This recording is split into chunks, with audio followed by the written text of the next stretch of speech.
This is the church of St Mary's in Northchurch, Hertfordshire. And this grave here, very simple, reads Peter the Wild Boy, 1785. Now, Peter the Wild Boy was one of the 18th century's most extraordinary characters. His story starts a long way away from here at Kensington Palace in London. The staircase here is decorated with portraits of many of the servants who belonged to King George I. Peter was among them. He was a feral child. He'd been found living all alone in a wood near Hanover in Germany, and he'd been brought to court as a kind of a pet. The courtiers found him intriguing because he didn't know anything about human behaviour. He'd never worn clothes. He couldn't even speak. They were charmed by his encounters with civilization, but sometimes he would do something a bit too wild, like picking their pockets to see if there were any nuts in there for him, and then they would beat him with a leather strap. The man standing next to Peter is his tutor, Dr. John Arbuthnot, who tried to teach Peter how to speak, but without success. Even outside the palace, London as a whole became obsessed with the wild boy. You could even go and see a waxwork of him that was displayed in a gallery near the Strand. He was also in all the newspapers. And the reason that people were so interested in him is because he seemed to raise one of the central questions of the Enlightenment. What does it mean to be a human being? If you had no speech, like Peter, do you have a soul? So the philosophers thought that he was perhaps the noble savage of the wilderness that they'd been seeking to test out their ideas about civilization.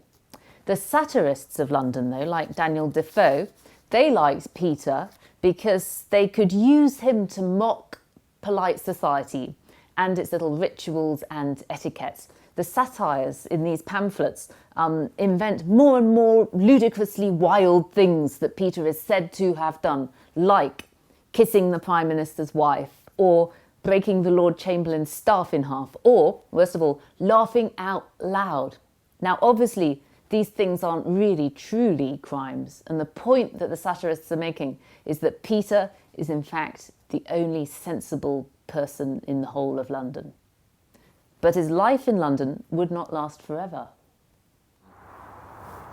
Eventually, the courtiers got bored with Peter and they sent him to live in the countryside. And this is the farm, it's called Broadway Farm in Berkhamsted, where he spent the latter part of his life. He was looked after by the family who lived here, and I think he had quite a happy time in these later years. He enjoyed filling up a cart with dung, and he used to really annoy the farmer by emptying it out again.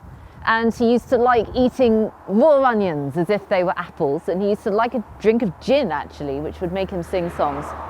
And he also took a lot of pleasure in nature, very unlike the world of London and the palace and the courtiers. He liked to sit by the fire watching the flames, and he liked to be out on a starry night.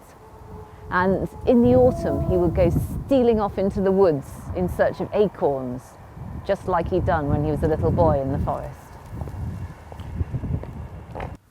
This is the library at Berkhamsted School, and they now have at the school something quite remarkable from Peter's life.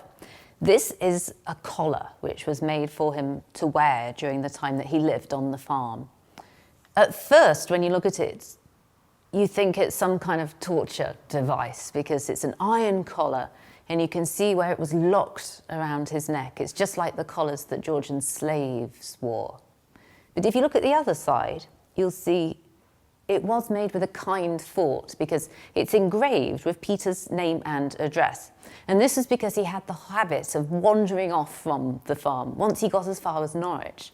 And the collar enabled people to bring him back again. It says, Peter the Wild Man from Hanover. If you find him, please bring him back to Mr. Fenn at Berkhamsted and you will be paid for your trouble. Peter lived on into his 80s, and in turn he grew very attached to the farmers who looked after him. So much so that when the last farmer died, Peter really took it to heart. He refused his food, he pined away, and he died just a few days afterwards here at Broadway Farm. It was the 22nd of February, 1785. This is St. Mary's Church again. And the first time I came to visit Peter's grave, one of the congregation told me that flowers still mysteriously appear on Peter's grave on a regular basis. I asked one of the flower ladies if they knew who leaves the flowers for Peter, and she gave an answer that really moved me. She said, "We don't know who leaves the flowers, but there are still people in Berkhamsted who think that Peter should be remembered." And so he should be.